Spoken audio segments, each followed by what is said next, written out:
Donc les ours bruns, ils sont omnivores, comme nous.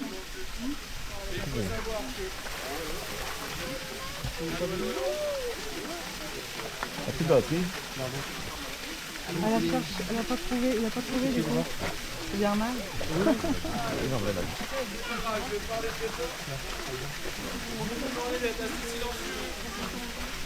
Normalement, quand on se voit, ça leur fait mal.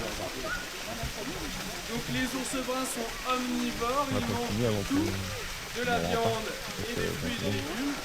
Mais bien sûr, ils vont manger, contrairement des fois qu'on imagine, 80% de fruits et légumes pour 20% de viande et de poisson. C'est pas comme nous les humains, on pourrait dire qu'on est à peu près à 50-50. Les ours aiment beaucoup plus de fruits et légumes que de poissons et de viande. Ça s'explique simplement par le fait que ça leur demande beaucoup moins d'efforts d'aller cueillir des fruits ou manger des légumes que d'aller chasser ou pêcher, tout simplement. Et les animaux dans la nature vont toujours choisir ce qui leur demande le moins d'efforts pour le plus de récompense.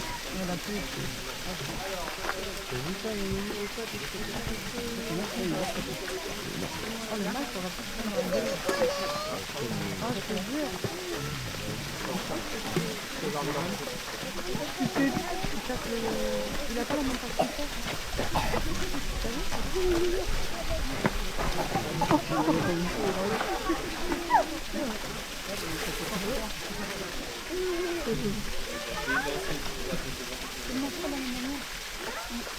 J'ai une petite question à vous poser alors.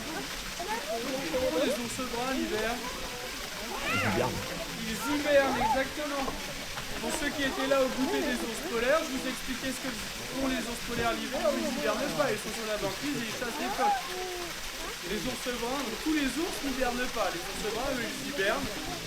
Ça veut dire qu'ils vont se mettre dans un état léthargique, un état de sommeil profond. Ils vont descendre leur température corporelle à moins de 100 degrés.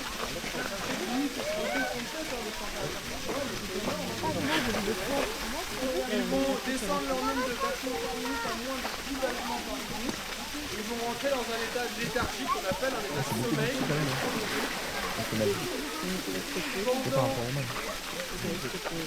Pendant l'hibernation, ils peuvent bien sûr se réveiller pour leur fonction primaire, ils peuvent faire leur mouvement, des fois exceptionnellement rejoindre les pieds, mais ils font tout ça dans un état léthargique. Ils sont entre guillemets comme des somnambules, ils ne sont pas réellement réveillés. Nous au CERSA, alors comme dans tous les parcs du monde entier, on a des lois qui nous obligent de rentrer tous les animaux dangereux et agressifs la nuit dans leur maison. Donc les ours font partie de ces animaux dangereux et agressifs. Les animaux dangereux et agressifs, c'est tout simplement tous les grands carnivores. Il y a un seul grand carnivore qui n'est pas agressif, qui est craintif, et vous savez c'est lequel? Quel grand carnivore n'est pas agressif, qui est craintif? Le loup, exactement.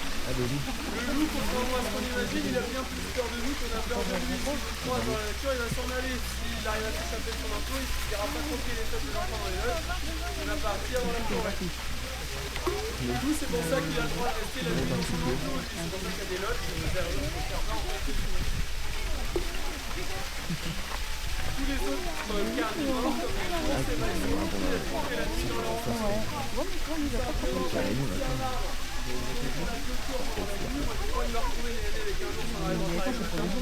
Et puis si quelqu'un a la bonne idée d'aller se mettre dans l'enclos la nuit, Et c'est une fois, quand tu étais dans le Pyrénées, là, son collègue il regardait tout le temps derrière lui, il dit pourquoi tu vas faire rien? J'ai vu des sauf ours. que les ours, comme on vient de le dire, ils hibernent. Si on les rentre tous les soirs dans leur maison, ils ne vont pas hiberner. C'est pour ça qu'il y a 3 ans, on a construit ce nouvel enclos. Avant, ils étaient au niveau des pieds là-bas, les ours sont là ici.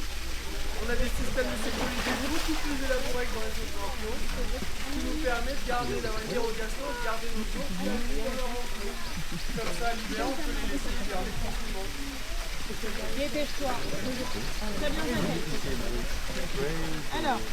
Ce que vous voyez en haut, les flux sont vérifiés avec plus de chaque endroit, à chaque endroit, c'est une tanière de... Il y a 5 tanières, donc il y a 5 ours, tout simplement.